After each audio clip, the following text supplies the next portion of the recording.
ഓണക്കാലൊക്കെ ഇല്ലേ വരാൻ പോകുന്നത്. കയ്യിലെ പൈസ നമ്മൾ പൂക്കൾ വാങ്ങിച്ച് ഒരുപാട് വേസ്റ്റാക്കി കളയാറുണ്ട്. അപ്പോൾ ഇപ്രാവശ്യം ഞാൻ വീണ്ടും കഴിഞ്ഞ വട്ടം ചെയ്ത അതേ കാര്യം റിപ്പീറ്റ് ചെയ്യാൻ പോവുകയാണ്. നമ്മുടെ ചെണ്ടുമല്ലിയൊക്കെ ഒന്ന് പാവി തൈകളൊക്കെ ഉണ്ടാക്കി വെക്കണം. ഇത് ഗുരുവായൂർ കിഴക്കേ നടയിലുള്ള ഒരു ഷോപ്പാണ് കേട്ടോ. കഴിഞ്ഞ വർഷം നട്ട ചെടികൾ പൂത്ത് മര്യാദയ്ക്കൊന്ന് വന്നത് ഓണം കഴിഞ്ഞിട്ടായിരുന്നു എന്നുള്ളത് മാത്രം. അപ്പം നമ്മൾ ഇപ്രാവശ്യം നേരത്തോടെ ആക്കിയിട്ടുണ്ട് കേട്ടോ.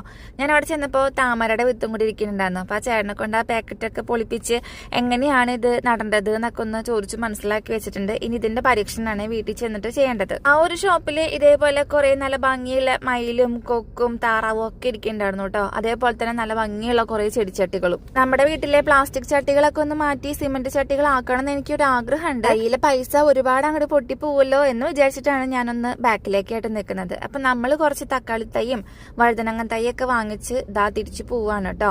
ഇപ്രാവശ്യം ഗുരുവായൂർ അമ്പലത്തിലിടുന്ന പൂക്കളങ്ങൾ ഒട്ടുമിക്കതും കാണിക്കാൻ ഞാൻ ശ്രമിക്കാട്ടോ, നിങ്ങളെയും കൂടിയിട്ട്.